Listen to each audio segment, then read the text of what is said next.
La rehabilitació de l'antiga Bòbila Carmen a la Teixonera per convertir-la en un local d'entitats és un dels projectes prioritaris per al barri que l'Ajuntament vol executar el més aviat possible. A hores d'ara, però, la seva execució dependrà de la propera aprovació del PIM, el Programa d'Inversions Municipals, ja que la reforma s'estima que tindrà un cost de 3,5 milions d'euros.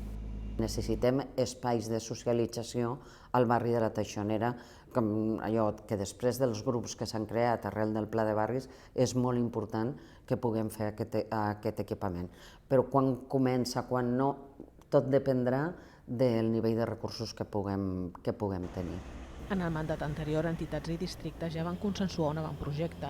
Sota el títol de Reform, es proposa rehabilitar la superfície construïda de 1.500 metres quadrats perquè en quedin 1.000 d'útils amb magatzems, bucs d'assaig i vestidors. Veïns i entitats demanen que no es trigui massa a actuar, ja que la construcció es va degradant i a més el sostre és d'uralita.